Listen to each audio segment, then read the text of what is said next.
child is died by suicide.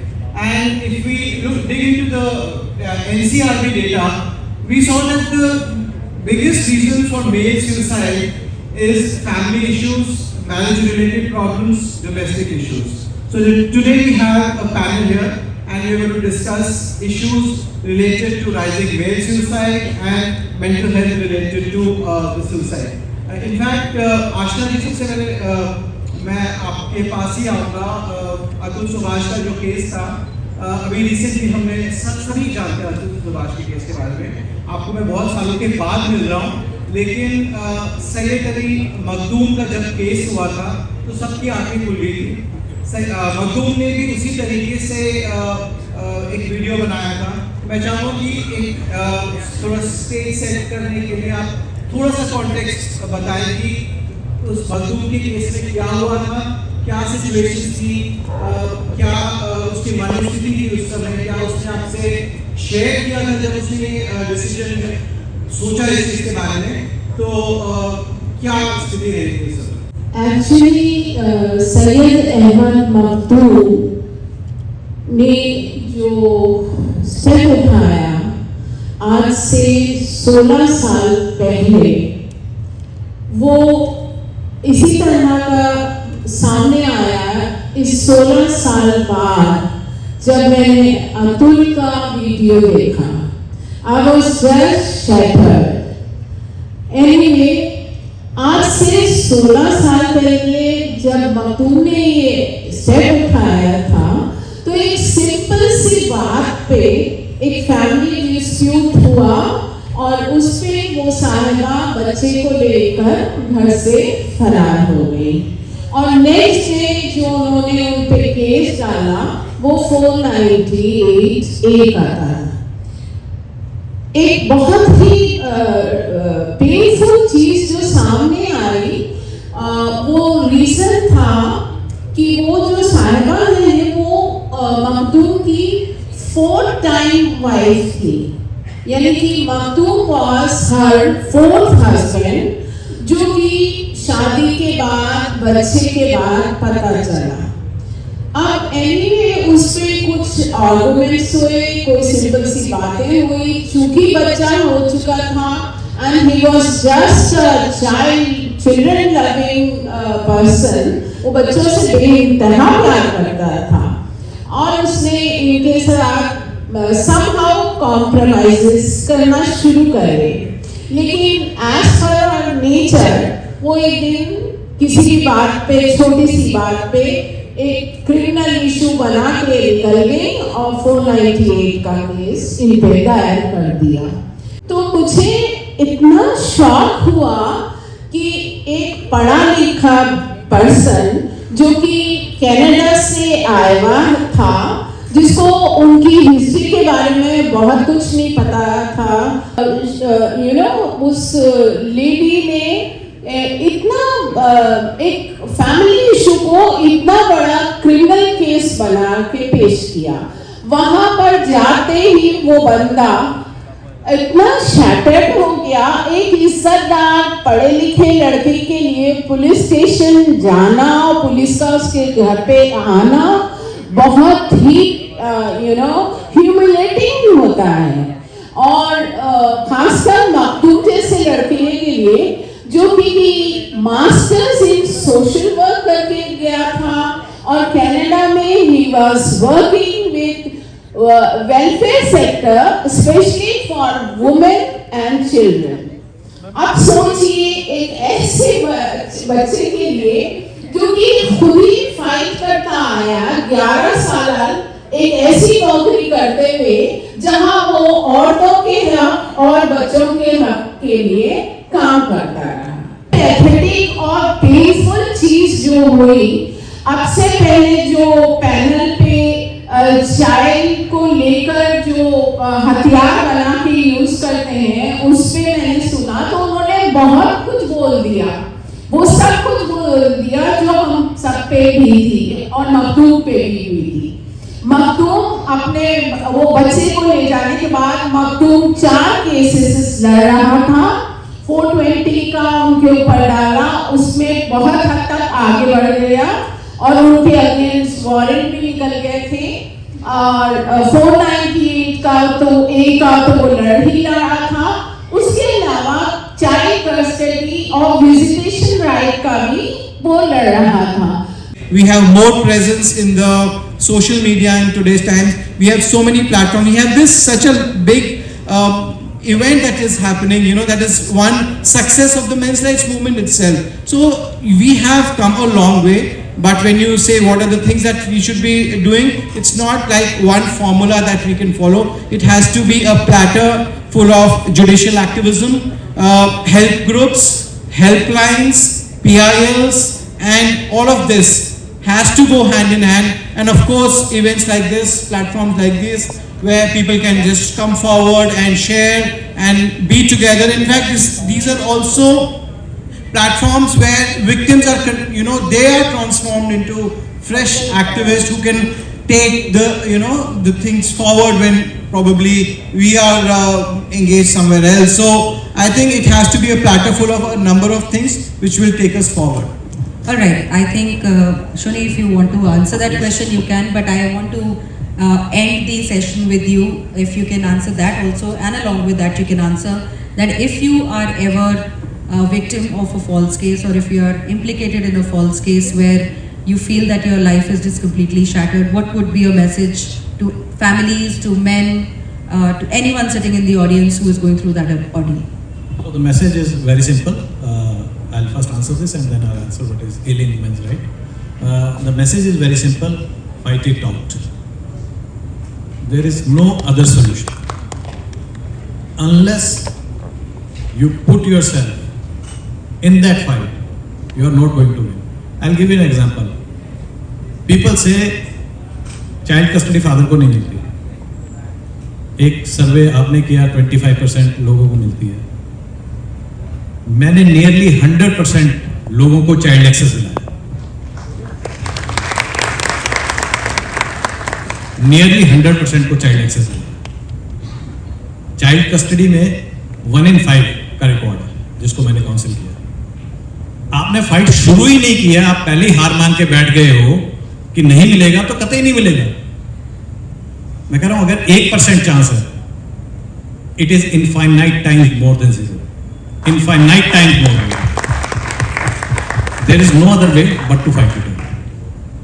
I'll like to answer the other question also, which we were discussing, what is ailing men's right, and I'll just take 2 minutes because I have been very critical by the manner in which men's rights are in this country.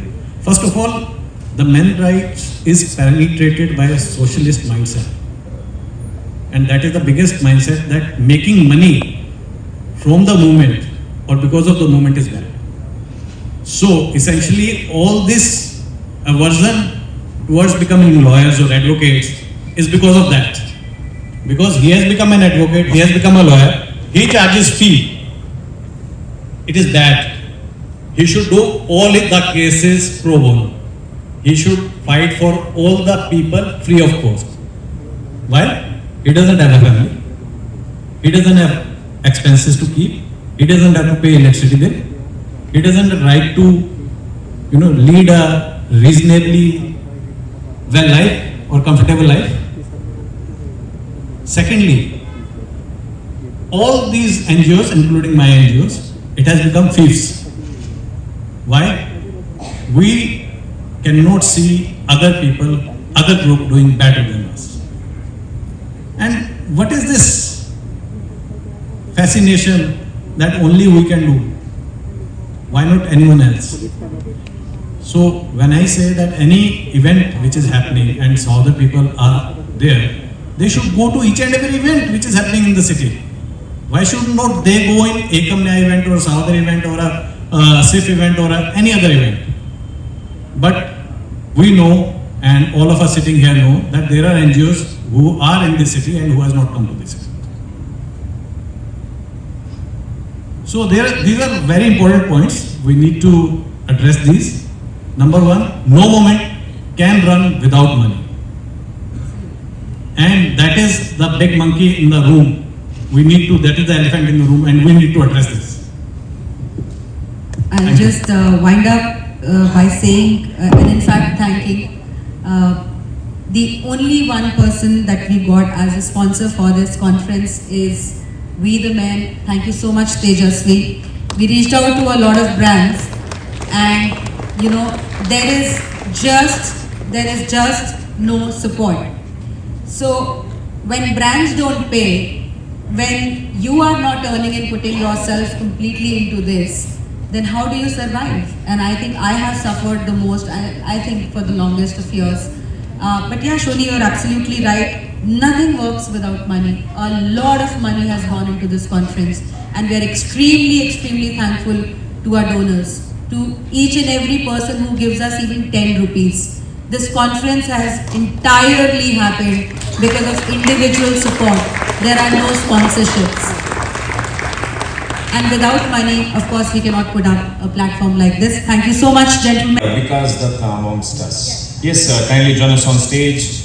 We would like you to felicitate our amazing panelists. Just my thought on money aspect. Because I'm a financial educator, I tell people money solves money problem, period. 12, I started making Martyrs of Marriage, and there was no documentary film. 2025, we have mainstream Bollywood film made on the story of a guy who fought his own cases with Tanshu. Thank you so much for doing that, Anindya. Please, everybody. While the mementos are being given and the photos are being clicked, I would request all the panelists. The moderator will be Meghana Chaudhary Kapoor, and she will be joined by these amazing 5 panelists: Jyoti Pandey, Antara Das, Dr. Indu Subhash, Richa Mohan Saini, and Savita Arya. While all the sisters are getting ready. Okay, sure.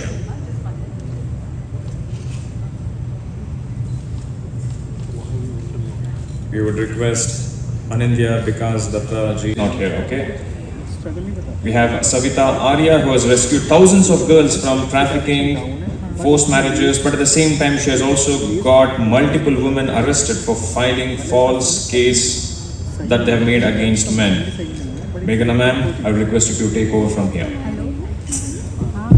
Thank you so much. Family ने कुछ personal feel किया है, तो मैं 2 question को club करती हूँ because time की कमी है।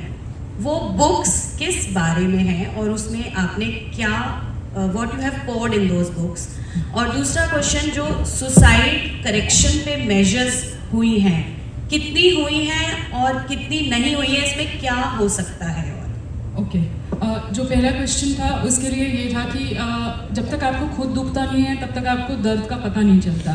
तो personal tragedy, I lost my brother in 2012। उसके बाद मेरा ये मिशन शुरू हुआ था, आई मेट एवरीवन हियर, जितने भी लोग हैं, so we have been together for so many years.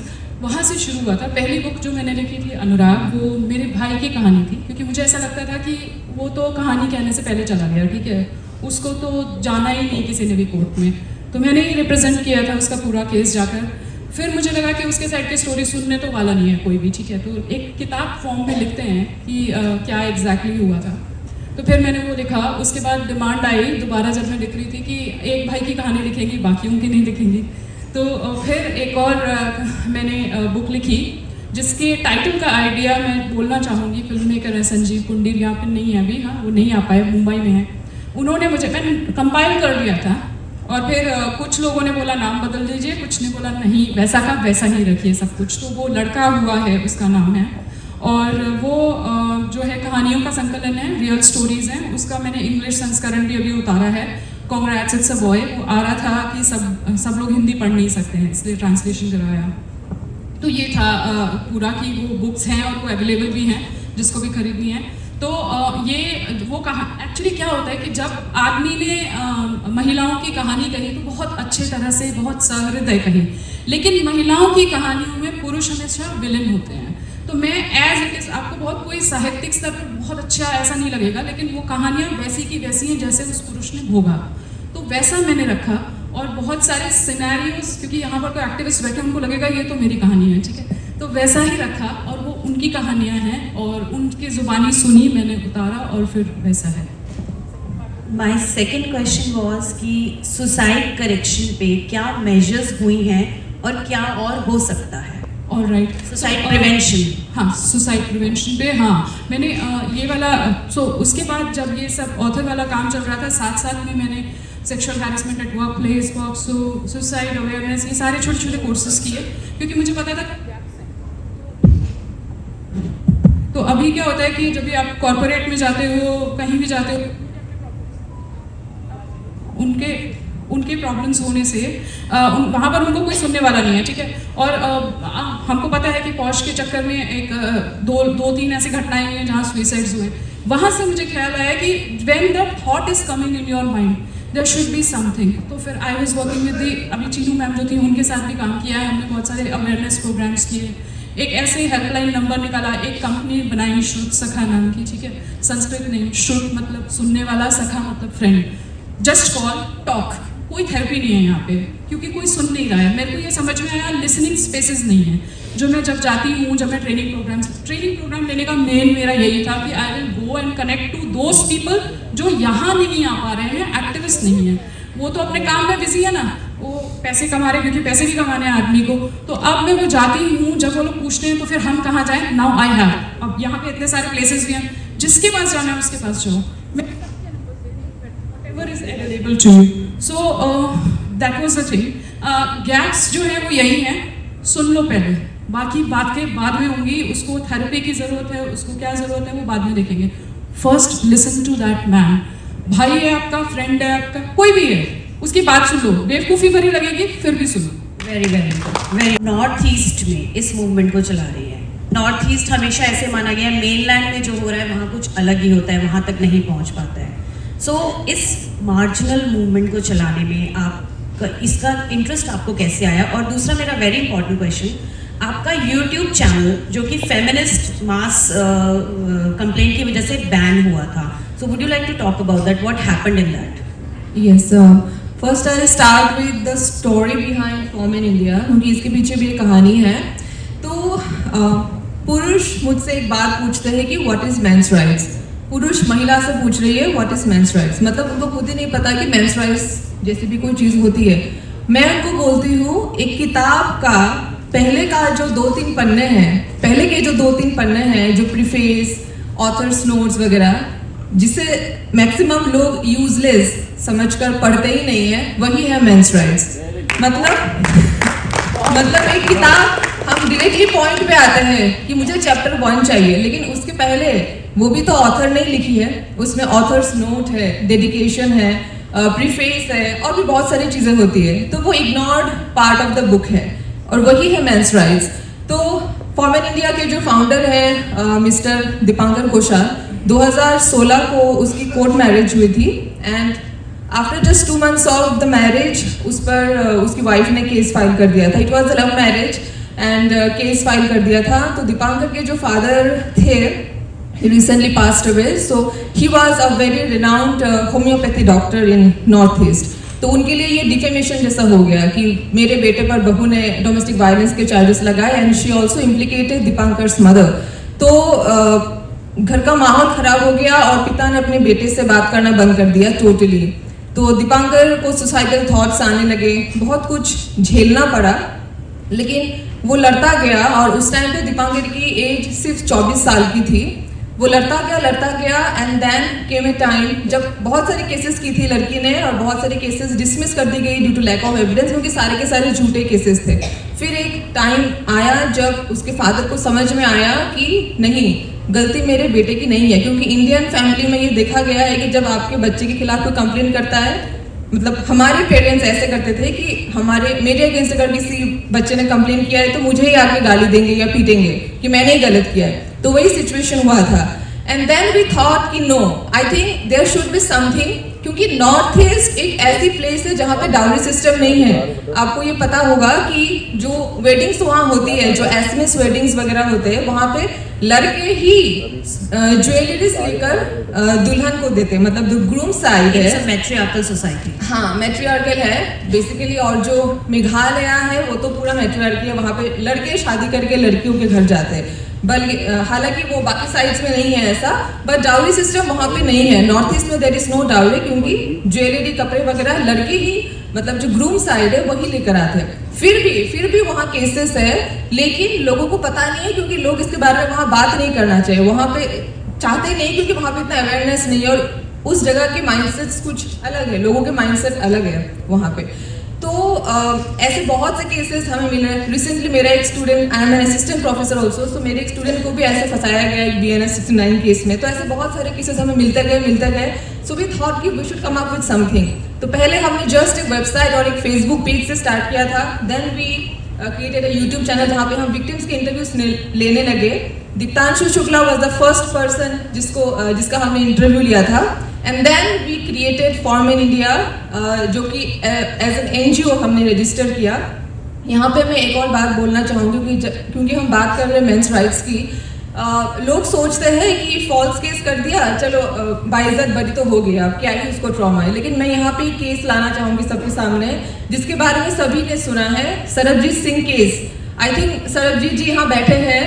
सो मैं इस केस के बारे में एक बात बोलना चाहती हूँ कि ये जब केस निकली थी 10 साल पहले, तो पूरी मीडिया ने एक वर्ड यूज किया था, दिल्ली का दरिंदा।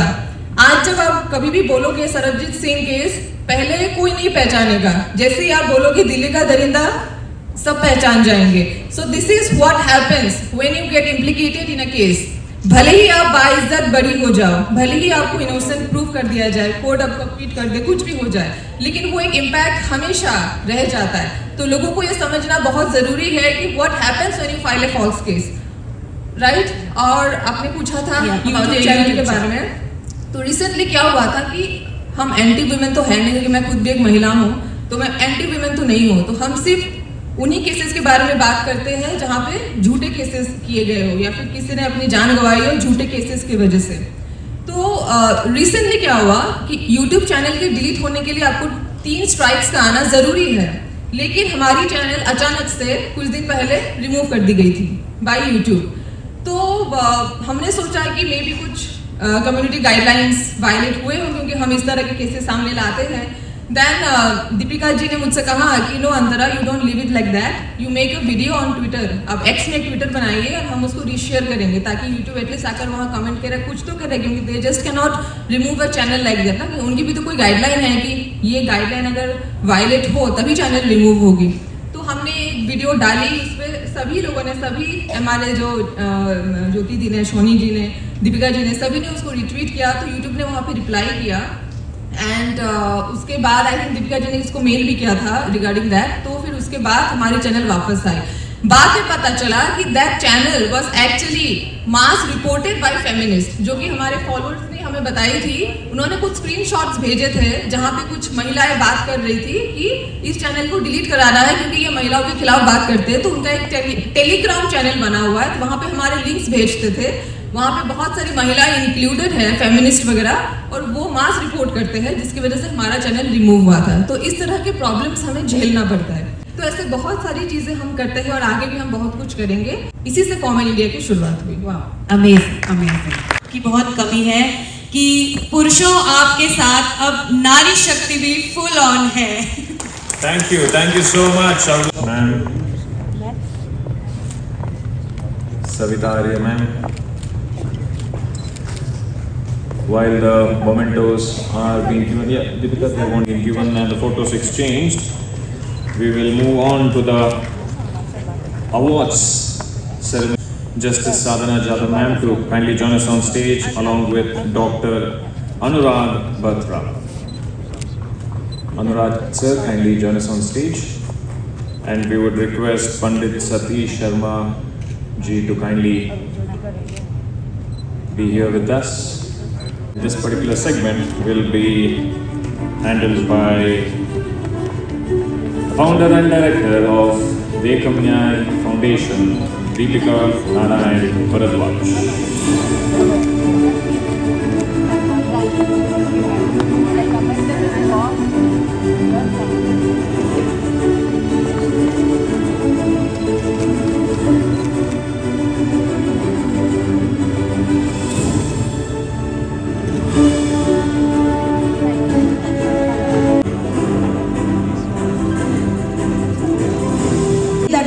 viral. He has consistently put out content helping people fight false cases.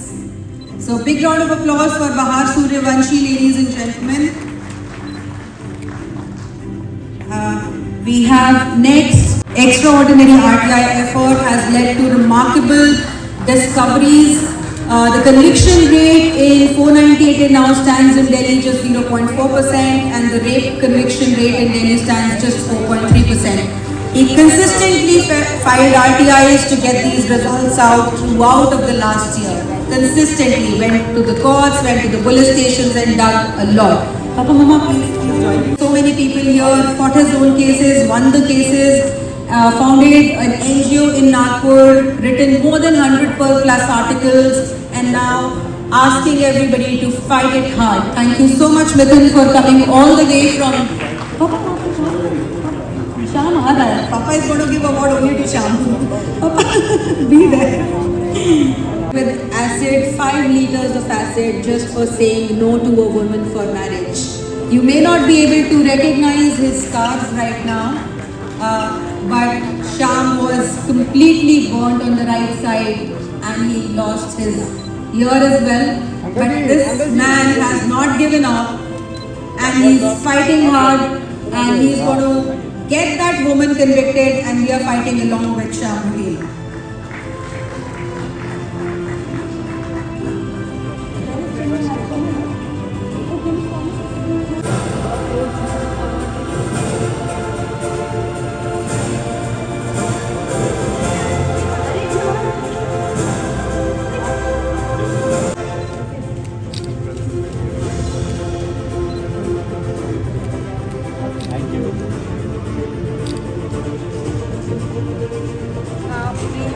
We have a brilliant performance by Beniwal. So this is not yet over. Last leg of our evening, I am going to invite Kartavya Beniwal on the stage. May I have all of you join the audience? Kartavya, can we have you on the stage?